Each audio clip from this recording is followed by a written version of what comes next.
Hello everybody and welcome back to MUFC MPB here on YouTube. Of course, my name is Brooks. Hello Nubis in the chat. Anton is back. Of course, Anton is back. We had a bit of a issue, I guess, with the design for the channel yesterday, so there wasn't an episode in the morning, so apologies about that. But of course, I am here back in the flesh, wearing my United kit after a semi-impressive win last night against Bodo Glimt. As you can tell by the title, the topic, or one of the topics in today's episode, or today's stream, which first of all isn't going to be like an hour long or anything, because there isn't as much to talk about. But we are going to chat about a potential striking option, as you can tell by the title, Rory Delap, being touted as a potential signing for Manchester United.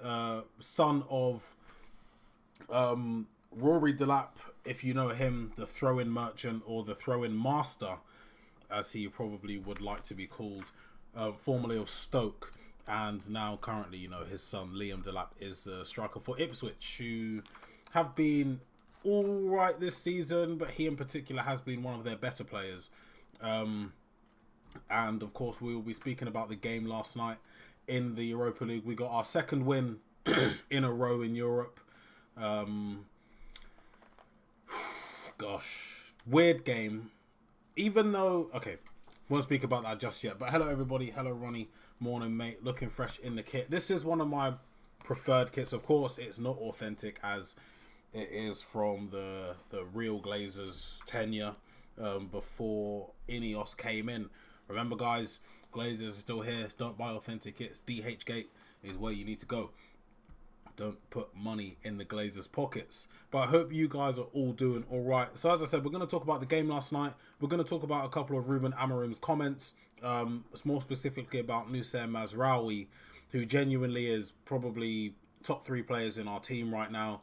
And of course, as per the title and thumbnail, we will be speaking about Rory Delap and whether or not we think he's a striker that Manchester United should be going for. Because you know, when you're linked to Marmoush, Boniface, Ademola Lookman, Victor Osimhen, Victor Gyökeres, all of these strikers, is Liam Delap someone that you really want to come in over one of the other players or one of the aforementioned players? I don't know, but I will be looking to get your opinion later on in this stream. But you know what? First, I'm going to start off with, let me just go down a little bit because it is quiet. I'm going to start off with Ruben Amorim's comments last night, specifically on Noussair Mazraoui. Amorim said he's an incredible player. He's our future. He always looks fresh, even if we have to be careful with every game. He's the kind of player we need. Now, speaking about Zidane, Sir Alex Ferguson said, I believe, give me 10 planks of wood and Zidane and I'll win the league or I'll win the game or something. If we had a team of about 5 or 6 Mazraouis, not identical, not Mazraoui cloned 5 or 6 times, but I'm talking about the sort of footballer they have, the ball retention they have, the brain that he has on his head, making the right decisions. If you're into Football Manager, his decision making should be 17 or 18. He doesn't ever seem to be flustered. He never seems to be on edge. He always seems to have this level of inspiring composure that the rest of our team doesn't really have, and he just doesn't really make mistakes. I mean, yes, of course he was brought in to replace Wan-Bissaka because, you know, under Ten Hag he was brought in, obviously.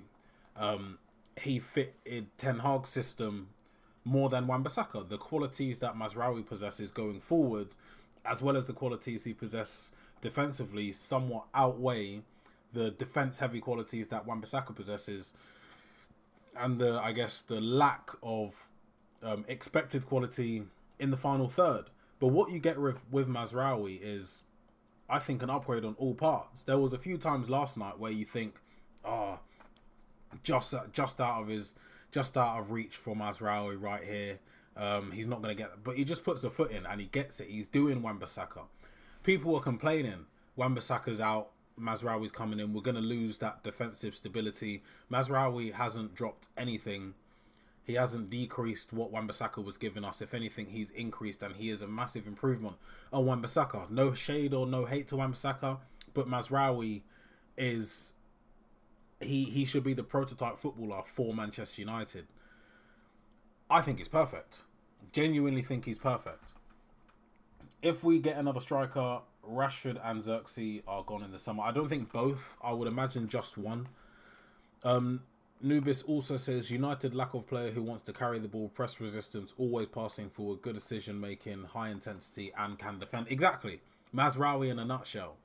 And it's amazing. I'm not going to get into politics on here, so I'm not going to repeat what a few or a lot of people are saying on Twitter about why we were able to get him for such a discounted price of £15 million.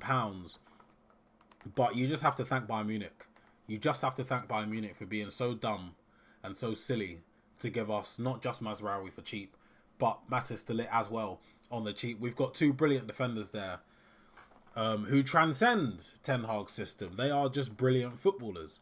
Mazraoui, you know, obviously he's a very good footballer. You could literally put him anywhere on the pitch. I genuinely believe he could also play striker and bag a few goals. He's played right back, left back, centre back. He's played in the 10. You could 100% play him in a double pivot. You can 100% play him right or left wing or left mid. And as I said, I'd put money on him scoring a few goals over the course of the season if you played him as a striker. The only position you wouldn't put him in is goalkeeper, but can you be so sure? He oozes quality, and Ruben Amorim knows it as well. He is our future. He's at a perfect age. I think he's 26 or 27, where we could get another 4 or 5 years out of him, hopefully at this level, because of the type of player he is. He's not a player that relies on explosiveness. It's not a situation where his fast twitch muscles are going to worsen over the years because he relies on the first 5-10 yards and he's a Adama Traore type player. He's not like that. He uses his brain. His intelligence is efficient. I mean, his movement is intelligent and efficient. And of course, he's very good on the ball. He keeps the ball very well. His ball retention is amazing, which means that he's not chasing stuff around all the time. And he of course, he plays in a team where more often than not, we're not getting dominated possession-wise in terms of 70-30 possession. Yeah, we might concede possession in a few matches, but it's never too drastic. So it's not someone that's going to be in the 10th minute because he's chasing shadows. Nusayr Mazraoui is definitely the future, or one of the components of the future of Manchester United, along with players like Amad Diallo, who had a brilliant cameo when he came on last night. Kobbie Mainoo as well, who didn't feature last night, which I'm happy with. Give him the full length of recovery. We're winning the game. He doesn't need to come on. You've got Andre Onana, who, despite conceding two goals, has been very, very good this season. Of course, you've got players like Bruno and whatnot. But Mazraoui, Amorim knows he is the future of Manchester United. Nubis says, if United can get Teo on the left, it's a perfect pairing on wing-backs, both the same age. Get Quenda too, and he and Amas are the same age too. Yeah, I think you're right. It's definitely something that we can theorise and chat about. But I don't like to, not all the time, because it gets me a bit too excited. See, the thing about the wing-back positions is, in Amorim's system, whether or not you've watched Sporting before, whether or not you've played Football Manager, you've played FIFA, or you've played football in real life, in any 3-back formation, whoever's deployed on the right and left side have the most important job in the team, because what you do is you provide the solid defensive cover at all times when you defend, because you will be defending in a 5 or maybe even a 7 if there's, depending on how many defensive midfielders or centre midfielders there are. But then when you're going forward, you offer the outlet, the real outlet. You got two wingers that could be considered inverted wingers, or in this case, attacking playmakers or attacking midfielders. But then the wing backs, or the right and left midfielders, however you want to call it, 5 or 3 back, they offer the real white chalk on the boot type of width. And this is the only issue I have, and it's a good issue to have, by the way.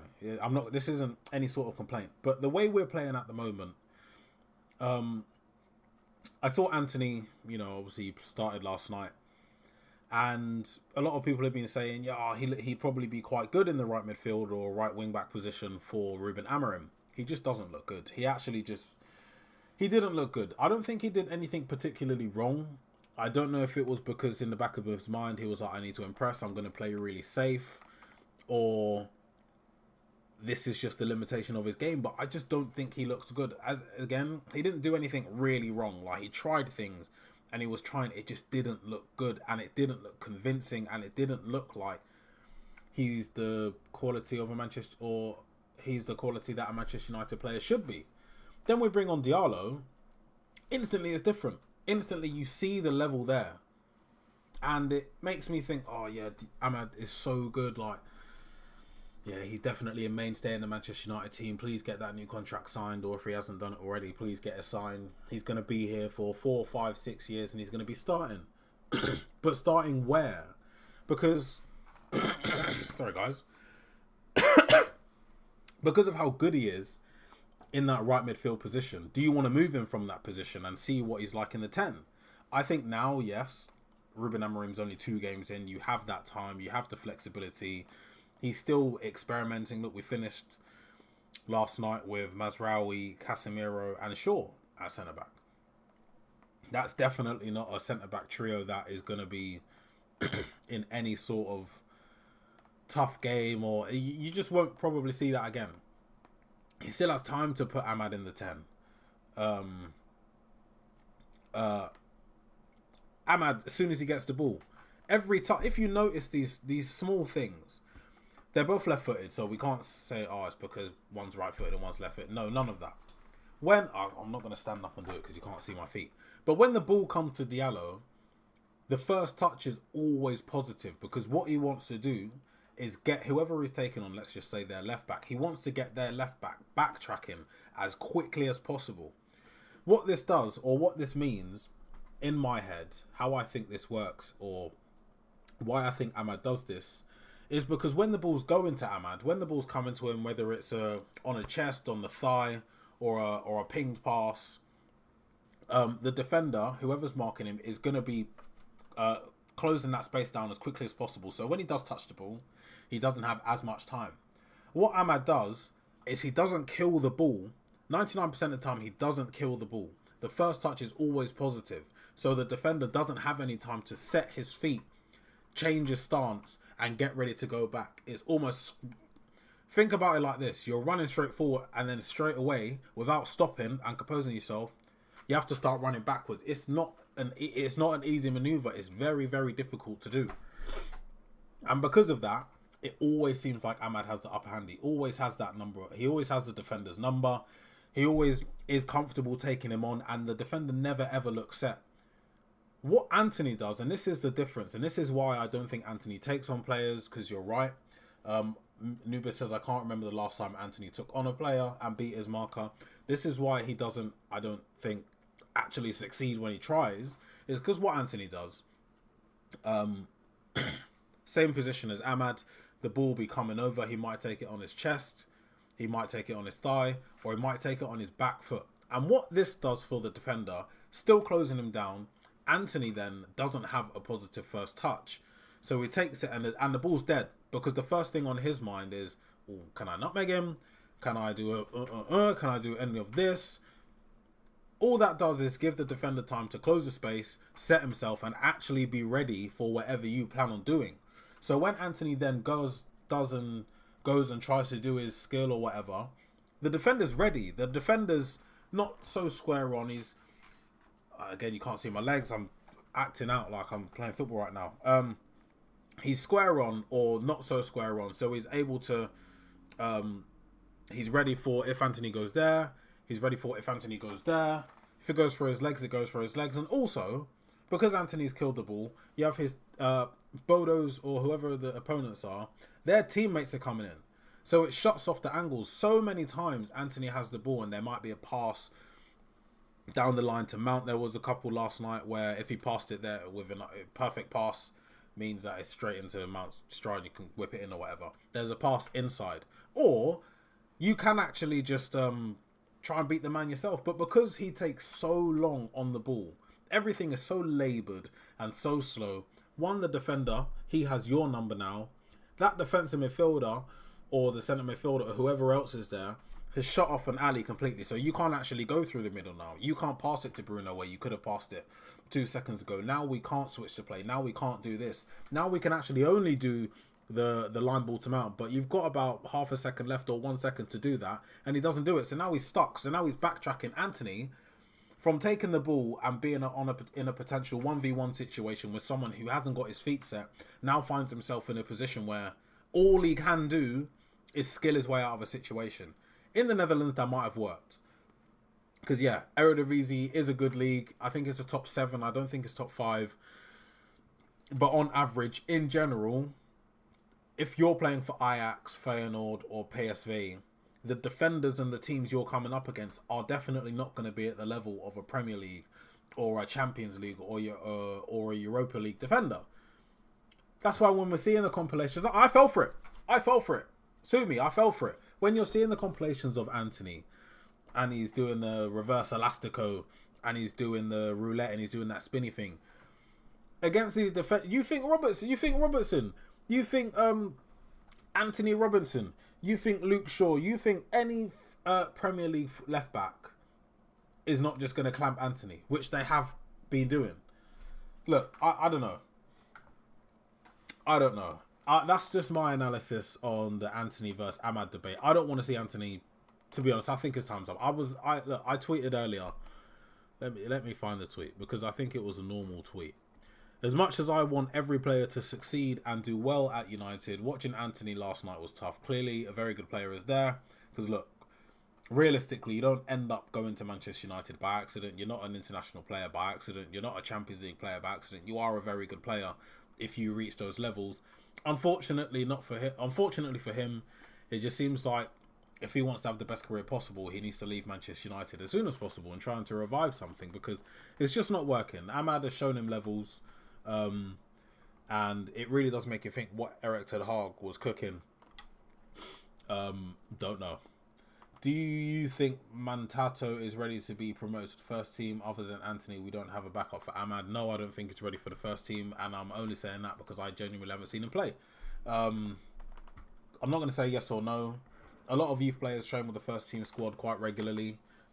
It just so happens that this is a new youth team, not like he's just joined a youth team, but this is a new member from the youth team that is training with the first team. So there is going to be a lot of hype. What we need to stop doing is promoting players too early, I think. Unless you're someone like Angel Gomez, where you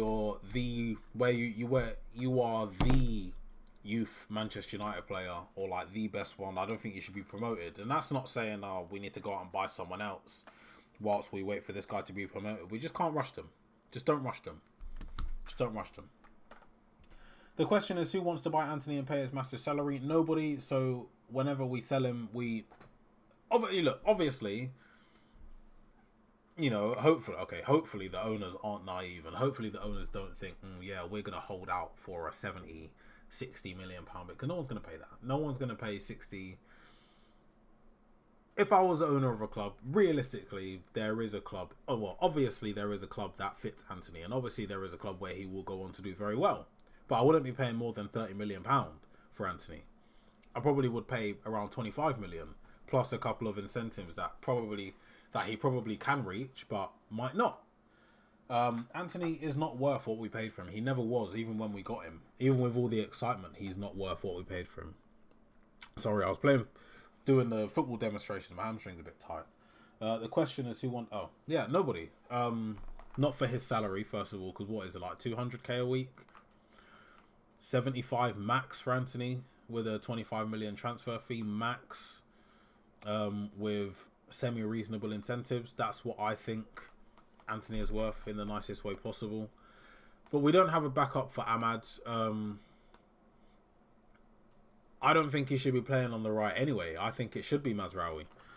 Imagine a right-hand side of, you have Euro right centre-back, you have Kobbie Mainoo right centre midfield, maybe, because I want to speak about that as well. You have Ahmad in the right attacking mid spot, and then you have Mazraoui. The ball retention there is crazy. But this is what I just wanted to speak about quickly. I've seen a couple of like lineups with all the Manchester United players when they come back from injury and whatnot. What do you guys think about Kobbie Mainoo potentially playing in the 10 position? Because when he was coming through in the youth team, he was deployed further forwards. Obviously, he's a very good 8. He's very good playing in the central of the centre of the midfield. But with someone that's so composed on the ball, rarely loses it, can beat a man, does know how to instantly drop a shoulder on his first touch. Seen it against Wolves, seen it against Liverpool. We've seen it on many occasions last season and a couple of occasions this season. And for England as well. Think about the match where, well, the semi-final against the Netherlands. I want to say it was Foden who played him. Was it Foden who played him the ball? Someone played him the ball. He was like in the... Not the right-hand side. He was, you know what? He was in the right attacking midfield spot. Let's imagine you're playing futsal. The way you control the ball is with the sole of your foot. He controlled the ball with the sole of his foot on his first touch, took it away, I think, from Depay, beat a couple guys, and slid a very, very nice ball through to Foden. He croquetted it around the keeper. Dumfries cleared it off the line. That's what I'm talking about. He's able to get the ball, and on his first touch, whilst he's doing his first touch, he's already gone. He's making the movement. I'd love to see Kobbie Mainoo deployed with Ahmad. I'd love to see in the 2-10 positions, Ahmad on the left and Kobbie Mainoo on the right, and then behind the striker, and then behind them you have Ugarte and Fernandes. Because I think with time, a midfield partnership of Ugarte and Fernandes works, because one, Fernandes is more mobile than Kobbie Mainoo. Kobbie Mainoo was never been a runner or an athlete, if you want to say that. He's someone that you would prefer on the ball than off the ball. Yeah, he does put in work. He does have good defensive stats, but in terms of a two-man midfield, I think I prefer to have Bruno there. Bruno's utilises long balls more than Kobbie Mainoo as well. His long-range passing is better and more effective than Kobbie Mainoo's, and I think that's someone that you need to have next to the ball winner, who is Ugarte in the midfield. And then, because look, Bruno's more likely to pick up the ball off the back four as one of the two centre midfielders and ping it to a Mainoo, or ping it and switch it, or ping it. He's more likely to do that than Mainoo. That's why I'm saying I prefer to have Mainoo in one of the 2-10 positions next to Ahmad, because right there you have two players who probably are not going to lose the ball. All they do is look forward. Their first thought is, how can I assist? How can I do this? How can I set you through? How can I just help the team? That's what them two think of as soon as they get the ball. Positive impact on the team, positive impact on the match, incredible ball retention. They can both score, they can both finish, and they're both, even though they might not look it, they're both strong enough and robust enough to actually hold themselves up in those 10 positions. We don't have many centre midfielders to replace Mainoo to play alongside Ugarte. Fernandes should never play next to Ugarte. He loses the ball easily and exposes our defence. I disagree with that. I think Bruno Fernandes should play next to Ugarte.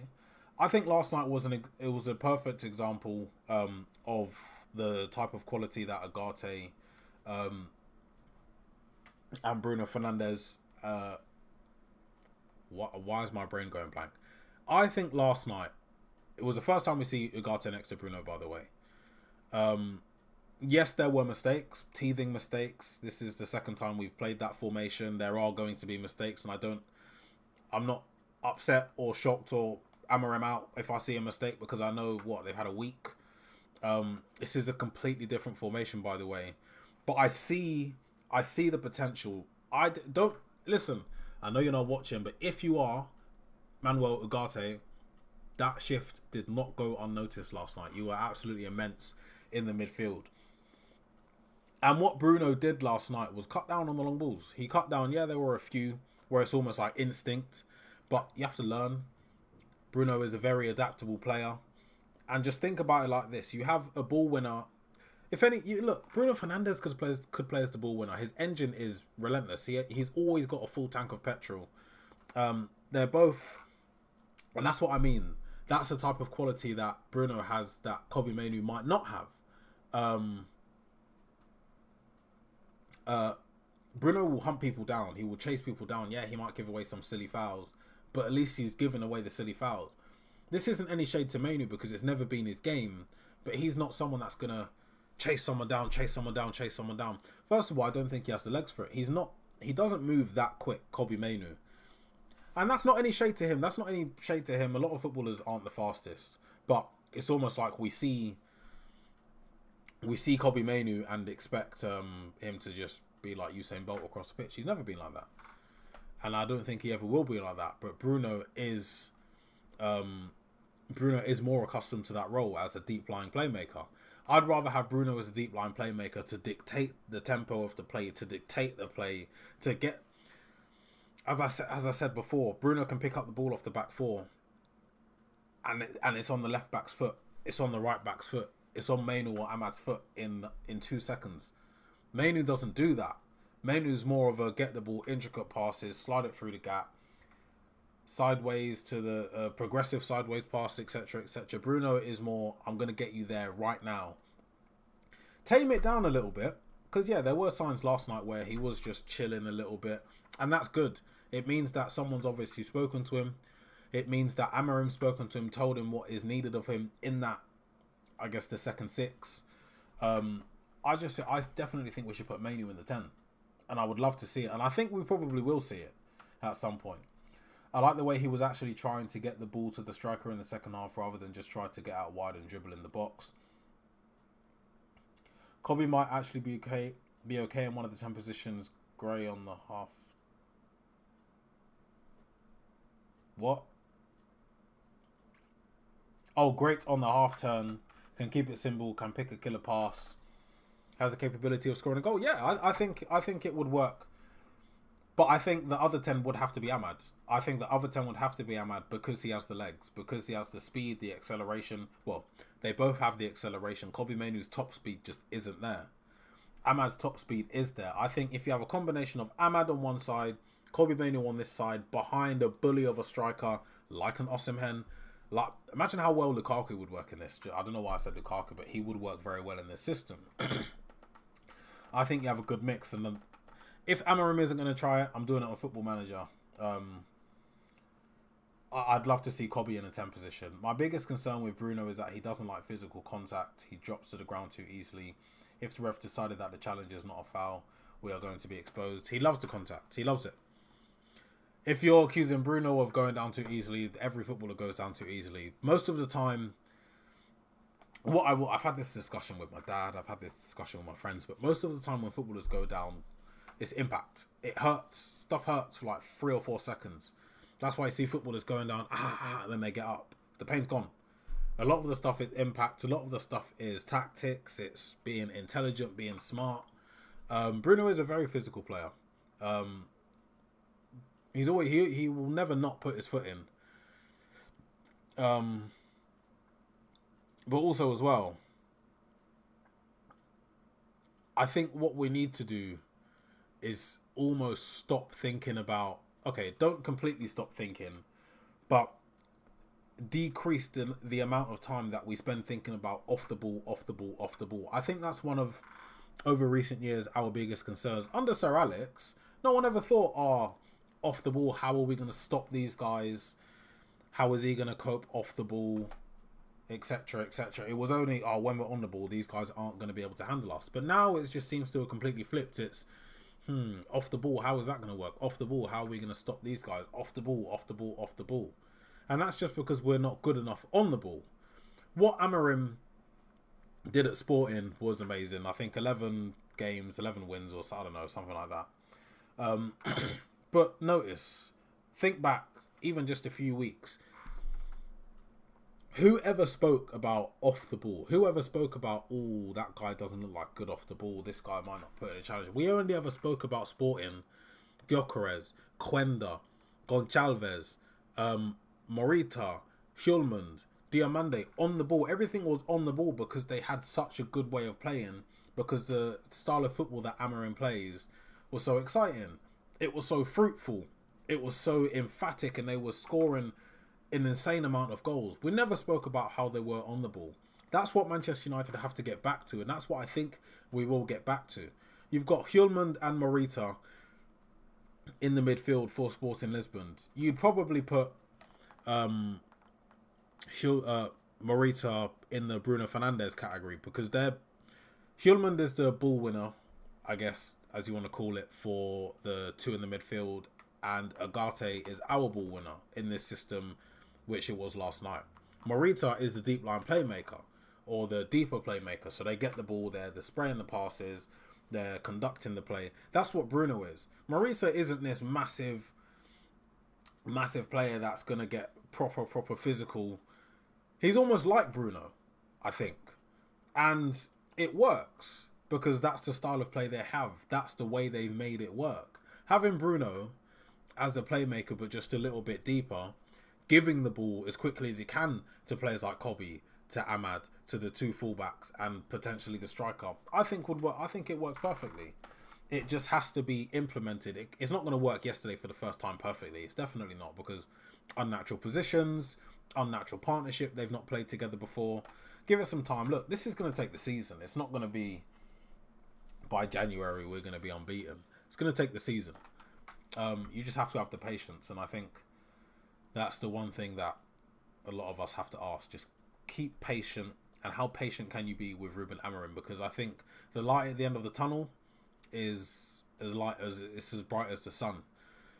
But if you look back and you fall back and you can't accept that the light is a long distance away, I think that's when you get sucked into the Amorim out. That's when you get sucked into the new manager, when this isn't working, get him out, blah blah blah. That's when you get sucked in. We just have to hope that Amorim doesn't change up the style of play that he wants, and just keeps going, keeps improving.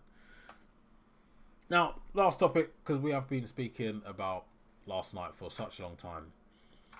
Manchester United, well, according to David Ornstein, a very, very reliable source, Manchester United are tracking Ipswich Town striker Liam Delap. Instantly, I'm saying no. I'd rather go and get someone like a Gyökeres. Hi, why? I'd rather go and get some. I know, we've all been saying Ed Woodward, just a marquee signing merchant. We don't really need that anymore. I want Gyökeres. I want Osimhen. Important comment from Ronnie Dodge here, which I will read out in a sec. I want a big striker. I don't want Liam Delap. And I think it's okay to say that. I'm not really interested in Liam Delap. No. When you could potentially have Gyökeres or Osimhen or develop Højlund even more, I don't think we should go and get Delap. I think you get Delap and someone else, but you don't just get Delap, because now we've just got another Højlund. Someone who needs to learn, someone who's no way near their potential yet. I just don't see the point. Ronnie Dodge says, I think last night proved Højlund can be the guy to lead the line. It's about feeding him. Exactly. Why said we need Osimhen? You know what? Out of Gyökeres and Osimhen, who would you guys prefer? Because in reality, realistically, we're more likely to go and get Gyökeres, because I think he'd be cheaper. He's worked with Amorim before. There'd be that connection there, and it wouldn't, I think, take as long for him to fit in. But I've always liked Osimhen, and I think he would be perfect for this style of play. Just have him chasing balls. Not chasing long balls, but just keep playing him through. He will make run after run after run after run. He's a good age. He's prolific. He's done it in the Champions League. He's done it in Serie A. He's won the league before. He has the experience. I think Osimhen, but for me personally, I'd prefer him over Gyökeres, but I can't see us getting Osimhen. Definitely Gyökeres over Delap because of the age. Delap and Højlund are about the same age. One of them won't be happy to share playing time long term, 100%. I thought Mason might had his best game with United shirt, could have got a goal, hit the post. Yeah, that's someone else who could possibly be playing, I think, as a 10. Okay. The issue I think we're having now is we've got about 4/5 players who can occupy 2 of the 10 positions. which is leaving us with a headache. A good headache. Ahmad, Mainu, Fernandes, Mount. I say Xerxes is as a 5, as a /5. Can't think of anybody else off the top of my head. But you have 4.5 players to occupy 2 positions. That's a good dilemma to have. Mason Mount, yeah, he had one of his best games for United. I believe in that position last night. I definitely want to see Kobbie Mainoo there because I think he'd be the best in that position. I want to see Ahmad there because I think he'd be up there with the best in that position. Bruno Fernandes can play there because we've seen him play there and we know he's very effective there. Xerxes could play there because of the style of player he is. He's not going to be running through chasing balls as the striker like Gyökeres. He likes to pick up the ball, almost slow it down a tiny bit, lay it off, little 1-2s and all of that. He could he could occupy a 10 position. I think this is a dilemma that we have at the moment, and it's a good one. I think we lack in the wing-back roles or the right and left midfield roles. Obviously, people can play there, but naturally, no. So those are the sort of incomings that we need to be looking at. The biggest obstacle is the price. Yeah, for Osimhen, 100%. If United are going to pay over 100 million to Napoli, it would be Kvaratskhelia, not Osimhen. I actually don't believe those rumours to be true because they seem too good to be true. But yeah, Kvaratskhelia, boy.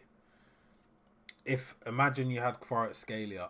At this point, I would just put Ahmad right wing back or right midfield to accommodate Kvara and Kobbie Mainoo. Kobbie Mainoo next to Kvaratskhelia behind the striker.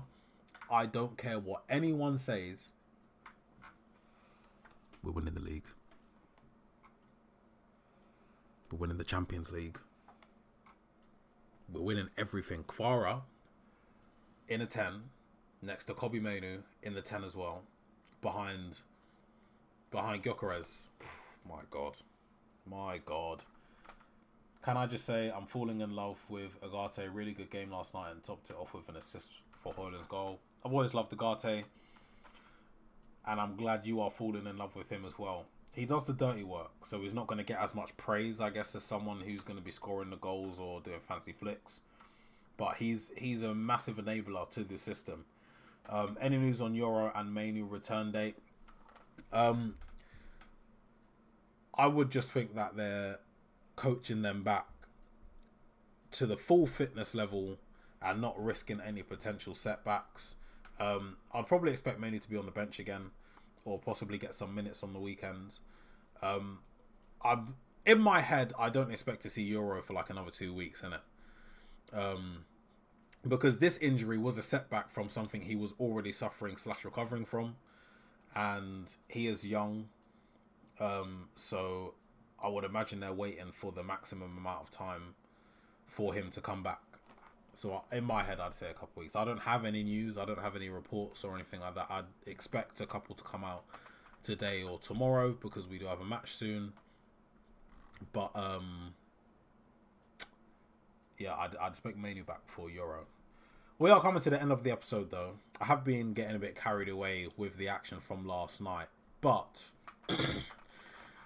if you do want to keep up to date with all the latest Manchester United news and transfer news, make sure to hit that subscribe button and follow at MUFC MPB over on X, as well as myself, Anton Brooks AMB, over on X or Twitter. I play Football Manager. I stream it sometimes. If you're interested in Football Manager, definitely make sure to follow me because I'm currently in charge of West Ham first season. Unfortunately lost my Aston Villa save because I had to wipe my whole computer because it was fucking up. So that was very emotional. So I'm getting back to the Champions League with West Ham. No, Euro isn't injured again, but the injury that he's recovering from now was an injury from a setback. Okay, so when we signed him, he was already nursing an injury. He was recovering from an injury. He played in pre-season prematurely and I think re-injured or because of his injury injured something else, which left him out for all of this time. So I think now, I don't expect to see him back for a couple weeks, to be honest, because I think that they want him to be 100%, not 98%, not 97%, but 100% fit before he comes back, to avoid any potential further injuries related to the one he's recovering from now. But he is back in full training. Can't wait to see Yora at right centre back and Mazraoui at right wing back. Ahmad and Mazraoui up front. What is going to be devastating. Why did Dirks even come on last night? No, he didn't. What's the MPB stand for in your name? I'm not sure. You have to ask MPB that, because I am not MPB, unfortunately. My name is Anton Brooks. Make sure you follow me over on X at Anton Brooks AMB. Make sure you follow at MUFC MPB for all the latest Manchester United news, transfer news and updates as soon as they come out over on X. Make sure you hit that like button and hit that subscribe button as well. No, I won't be streaming tomorrow at the moment, or for the time being. Probably not too long, but my streams will be Monday to Friday at 11 a.m. Manchester peanut butter. Oh, MPB. Oh, that confused me for a second. Well, yeah, if you guys have any more questions, make sure to get them in, because I need to get back to work. I have something very, very, very, very, very important to sort out today. Need to take my FM negotiation skills into the real world here and try and get the best possible contract. But guys, remember, make sure you leave a like on the video. Share this as well on Twitter if you'd be ever so kind. Make sure you follow myself and MUFC MPB over at MUFC MPB on X. I will see you guys on Monday with my next stream. Obviously, I hope Manchester United win this weekend. And I will... What about the other streams? The one at 7, I don't do... I'm only doing ones at 11 a.m. Monday to Friday, 11 a.m. is when you'll catch me. 7 p.m. is when you'll catch the other guy. His name is Mark, I believe. I think. So, yeah. But I'll see you guys there. I actually have to go.